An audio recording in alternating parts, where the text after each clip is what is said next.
Quando a gente defende a fé católica por convicção, nós não estamos desrespeitando as outras expressões religiosas. A gente precisa respeitar as pessoas. Sim, respeitar o indivíduo, isso é obrigação de todos nós. Agora, uma outra coisa completamente diferente são as ideias das pessoas, são aquilo que as pessoas acreditam, que não é a pessoa em si. A pessoa precisa ser respeitada. Muitas vezes a ideia dela não, né? Você não tem obrigação de respeitar aquele pensamento da pessoa. É a mesma coisa você querer respeitar, sei lá, a ideia de um terrorista, né? Não, ele tem a ideia de que ele pode matar em nome de um ideal, né? Essa ideia não pode ser respeitada. Agora, o indivíduo como ser humano, sim, obviamente, ele é um ser humano, né? Um filho de Deus, apesar dos erros. Então, quando nós defendemos a fé católica por convicção, nós acreditamos nisso, que a Igreja Católica é a única igreja fundada por Jesus Cristo, tendo como Pedro o primeiro Papa, e daí por diante toda a sucessão apostólica ininterrupta até nos dias de hoje. Uma instituição que tem mais de 2000 anos, tá? E confirmada pela graça de Deus, pela sua história. Teve erros dos filhos da igreja, houve erros dos filhos da igreja, das pessoas que compõem a igreja, mas isso não significa o erro do corpo místico de Cristo, que é a Igreja Católica. A igreja é mais espiritual do que física. Às vezes as pessoas confundem isso. Então pega lá o erro de um sacerdote e interpreta como aquele erro sendo um erro da instituição, e não é. Quando você quer saber o que a instituição diz, como a instituição pensa e ensina, você vai ali no catecismo, nos documentos, e aí você vai entender o que a igreja é de fato, né? Então não dá para classificar a igreja baseando-se nos erros dos filhos da igreja, até mesmo ao longo do tempo, dos séculos, porque somos falhos e erramos também. Mas aí também está a maior prova de que a igreja é sim é espiritual e assistida pela graça de Deus, porque se fosse de homens já teria acabado há muito tempo. Então, dizer isso e reafirmar isso não é querer desrespeitar os outros. Não, uma vez que sabemos qual é a verdade, nós temos a obrigação de defendê-la e ensiná-la.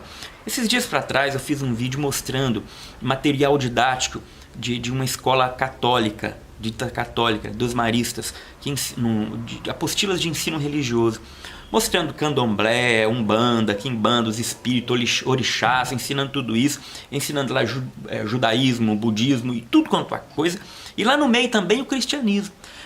Mostrava lá a oferenda do candomblé, com Iemanjá no mar, do lado da figurinha, tudo para criança, tá?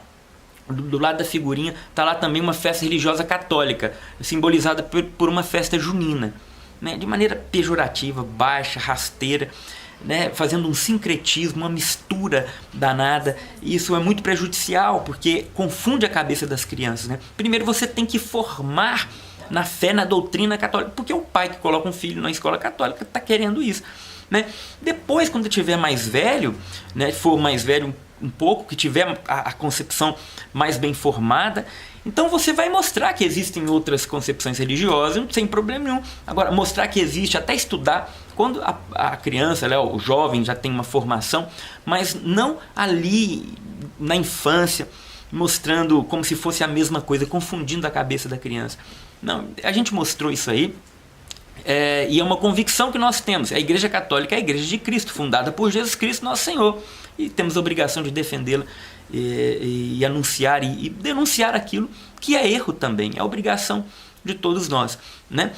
Esse vídeo que você vai ver é a história de um professor de Harvard, ele era judeu, e ele se converte ao catolicismo depois que ele tem uma visão espiritual de Jesus Cristo e da Virgem Maria. É uma história muito, muito interessante. Você vai gostar demais. Eu não vou me prolongar mais aqui. Você fica com o vídeo. E Deus abençoe.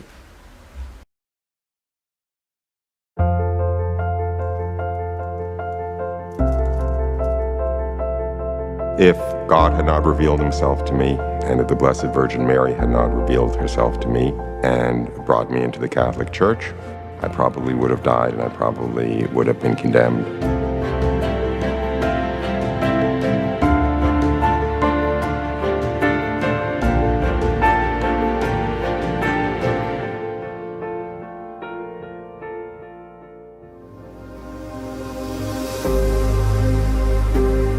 born and raised Jewish, very Jewish family, very Jewish world, very Jewish education, all the way until university. I went to Massachusetts Institute of Technology, which is a scientific technical university, and I lost my belief in God there. I lost my faith. I became essentially atheist. I went on to Harvard Business School and was obviously pursuing a fairly worldly career and worldly perspective. And after I got my degree from Harvard Business School, I was invited back to join the faculty, so I found myself as a professor of marketing at Harvard Business School at the age of 29. And although it may sound rather surprising, that's actually when the bottom fell out of my world. Because ever since I had been a small child, I knew there has to be a real meaning and purpose to life, and expected to come into the real meaning and purpose of life at some point when I got older. As a matter of fact, as a child, I thought it would come at my bar mitzvah, which is like the Catholic confirmation when the child is 13 and enters into a personal relationship with God. I thought I would enter into a personal relationship with God. When that didn't happen, it was actually one of the saddest days of my life, but then I got distracted with worldly life, so to speak, high school and university and Harvard Business School and so forth. But I always thought there was something out there that would give my life real meaning. Then I thought it would be when I began my career. But I was already more successful in a worldly career than I had ever anticipated, being a professor at Harvard. But there was still no meaning or purpose to life. And therefore, I fell into the darkest despair of my life at that point.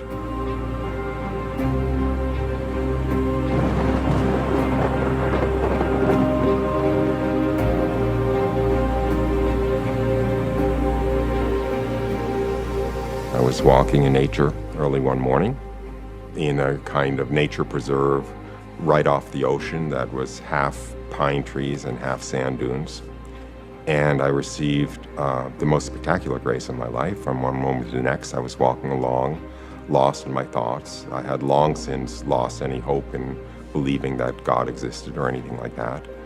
When from one moment to the next, the curtain between earth and heaven disappeared, and I found myself in the presence of God, very knowingly in the presence of God, and seeing my life as though I had died and was looking back over my life in the presence of God. And I saw in an instant many, if not most, of the truths of the Catholic faith. I saw that we live forever. I saw that every action has a moral content that's recorded for all eternity, that everything that had ever happened to me had been the most perfect thing that could have been arranged, coming from the hands of an all-knowing, all-loving God, not only including those things that had caused the most suffering at the time, that I had thought of as the greatest disasters, but especially the things that had caused the most suffering at the time. And I saw that my two greatest regrets after I died would be, number one, all of the time and energy I had wasted worrying about not being loved, when every moment of my existence I was held in an ocean of love greater than I ever imagined could exist, coming from this all-knowing, all-loving God. And the other great regret would be every hour I had wasted doing nothing of value in the eyes of heaven. I saw that here I had been so worried about life having no meaning, when in fact it has an infinite depth of meaning, because every moment contains the possibility of doing something of value in the eyes of heaven. And every time we take advantage of that opportunity, we will very truly be rewarded for it for all eternity. And every opportunity we let slip and don't take advantage of will be a lost opportunity for all eternity.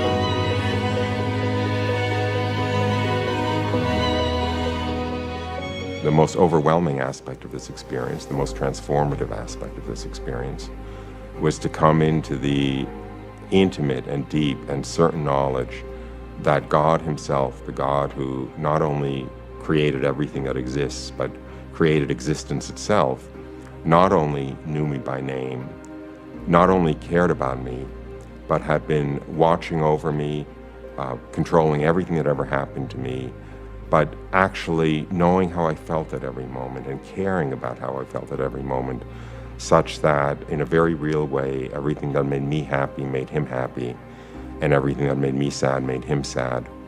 And coming into the knowledge of this was really the most revolutionary, transformative aspect of this experience. I, of course, knew that the meaning and purpose of my life was to worship and serve my Lord and God and Master, who is revealing himself to me. But I didn't know his name, and I couldn't think of this as the God of the Old Testament. I couldn't think of this religion as Judaism. The picture of God that emerges from the Old Testament is certainly a picture of a God far more distant and severe and removed from ordinary mankind than this God was. So I knew this was my Lord and God and my Master. I knew I wanted nothing but to serve him and worship him properly. And I didn't know what religion to follow to do so.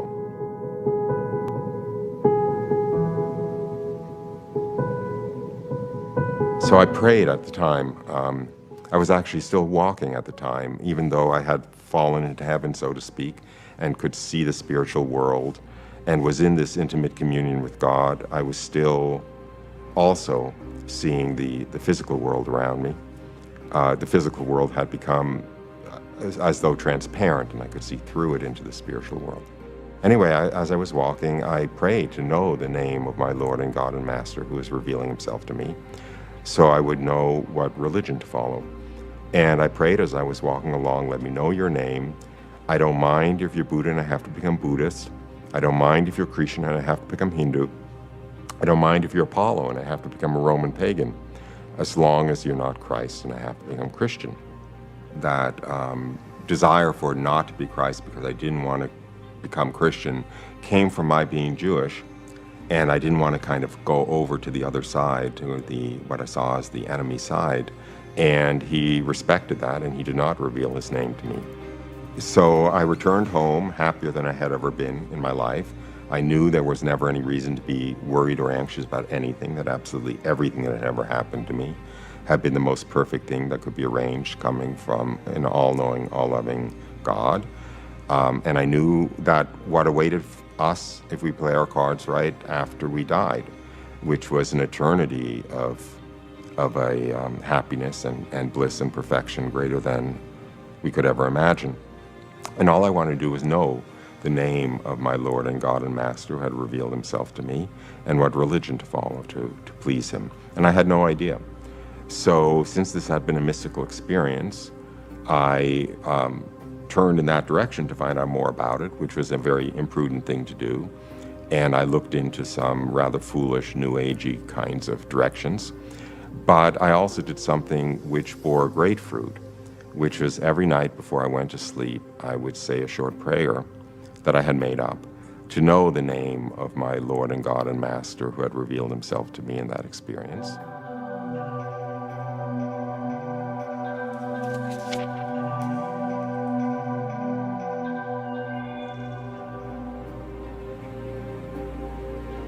A year to the day after that first experience, I went to sleep after having said that prayer, and also after having said a prayer of thanksgiving for what had happened exactly a year earlier, which is how I know that it was exactly a year. I went to sleep and I thought I was awoken by a hand gently on my shoulder and led to a room and left alone with the most beautiful young woman I could ever imagine. And I knew without being told that it was the Blessed Virgin Mary. And when I found myself in her presence, all I wanted to do was honor her appropriately.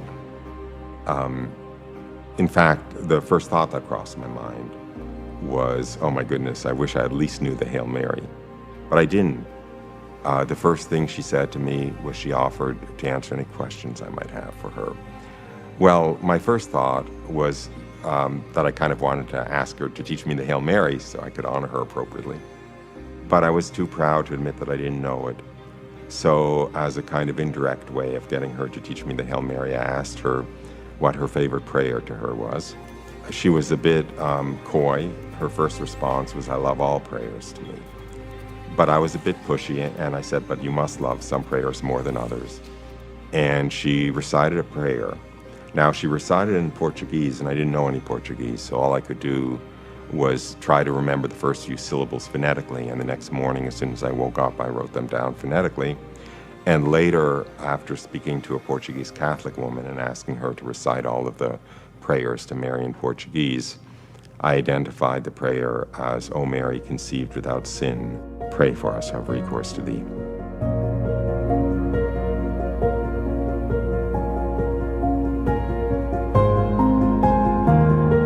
When I went to sleep at night, I knew virtually nothing about the Blessed Virgin Mary. All I knew was from Christmas carols, mostly from Silent Night, and from having seen Christmas creches sometimes in public places. I had never touched, much less opened, a New Testament. I knew none of what she revealed to me in this experience. The other thing that I want to say is, although she was perfectly beautiful to look at, indescribably beautiful, even more profoundly affecting was the beauty of her voice, which was composed, the only way I can describe it, is it was composed of that which makes music music. And when she spoke, and when the beauty of her voice flowed through me, carrying with it her love, it lifted me up into a state of ecstasy greater than I ever imagined could exist. So most of my questions actually flowed out of my being absolutely overwhelmed by who she was and by her grandeur. I'll mention a couple of the questions. They were actually often more exclamations than they were actually questions. For instance, at one point, I kind of stammered out, "How can it be? How is it possible? How can it be that you're so glorious, that you're so magnificent, that you're so exalted? How can it be?" And her response was just to look down at me almost with pity and shake her head gently and say, "Oh no, you don't understand. I'm nothing. I'm a creature. I'm a created thing. He's everything." And then again, out of this desire to somehow honor her appropriately, I asked her what title she liked best for herself. And her response was, "I am the beloved daughter of the Father, mother of the Son, and spouse of the Spirit." I asked her several other questions of somewhat less significance, and she spoke to me for another 10 or 15 minutes. She said she had something she wanted to tell me. And after that, the audience was over and I went back to sleep.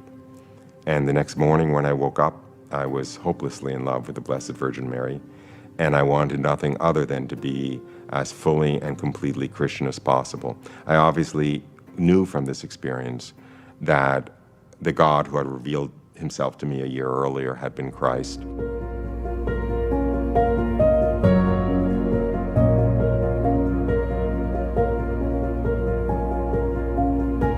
The first experience, I was still walking. I was completely awake, completely conscious.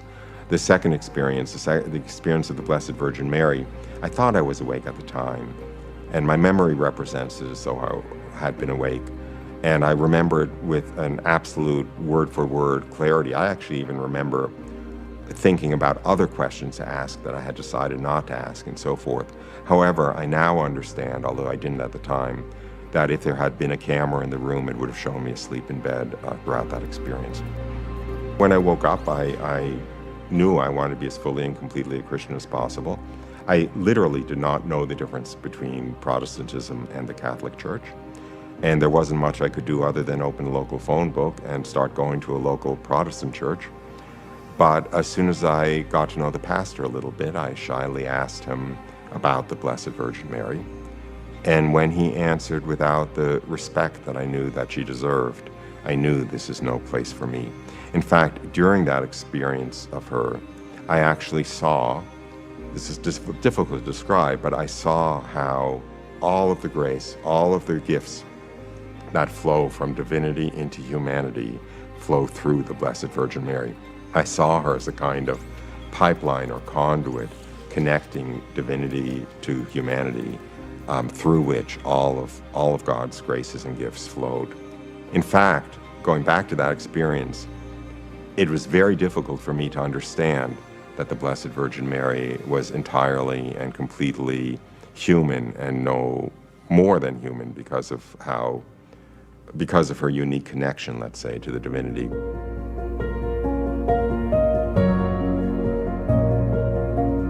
That was the motivation, so to speak, behind her saying, I'm nothing, I'm a creature, I'm a created thing. She wasn't about to allow me to have any confusion about her status, which is completely as a creature and being nothing more or less than what God made. Nonetheless, as I said, I saw the extraordinary, her extraordinary and unique role in the distribution of graces. Back to the next morning and the following weeks, I knew that I didn't belong in that Protestant church where the pastor had not much respect for the Blessed Virgin Mary. And I used to spend all my free time visiting Marian shrines. There was a shrine to Our Lady of La Salette about 45 minutes from where I lived, and I used to go there 3 or 4 times a week to walk the grounds and to feel the presence of the Blessed Virgin Mary and to commune with her. And that shrine was held by the Catholic Church. And sometimes when I was there, there would be a Mass going on.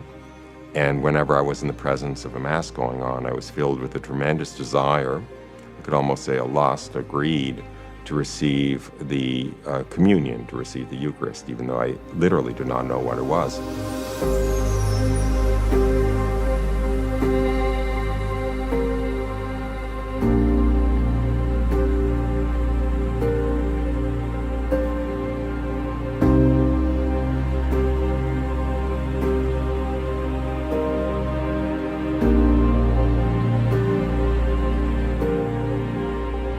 Those two things led me, without much of a detour, into the Catholic Church, essentially knowing who the Blessed Virgin Mary is and having a tremendous love and devotion to her, and also wanting to receive communion daily if possible. By entering the Catholic Church, I not only didn't stop being Jewish, but the only way I can understand it is that I became more Jewish than ever, because I became a Jew who was following the Jewish Messiah, rather than a Jew who refused essentially to follow the Jewish Messiah and was stuck in pre-Messianic Judaism. In fact, my understanding of the relationship is that the Catholic Church is post-Messianic Judaism, and that Judaism is pre-Messianic Catholicism, that they're one and the same plan for salvation. I must admit, I did not accept all of Catholic dogma. I held on to a lot of beliefs that I had had prior to these experiences, and I'm a bit ashamed to say that it was actually only probably about a year and a half after I had entered the Catholic Church and been baptized that I finally realized that everything the Catholic Church taught is certainly true. In other words, everything in Catholic dogma was in fact true.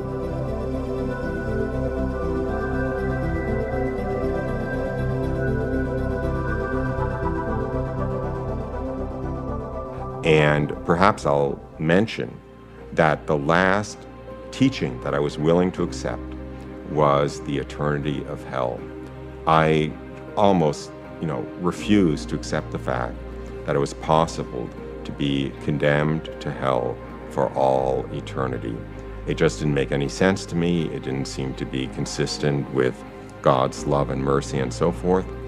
And what happened was I mentioned this to a priest who was directing me, and he looked a little bit surprised, and he said, "But it's dogma. You have to believe it." And that's when the scales fell from my eyes, that it's not up to me to judge what God could do or what might be true.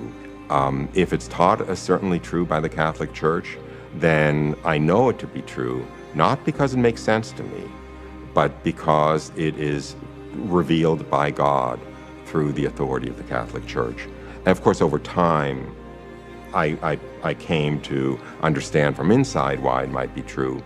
But I had to let go of that presumption, of that incredible human pride, to say that I'm able to understand everything that God might do. I'm able to understand why and what God might do, and I somehow put myself, it's almost, if I can say so, it's almost like a Luciferic position, putting oneself in the position of judging God and what's possible and reasonable for God.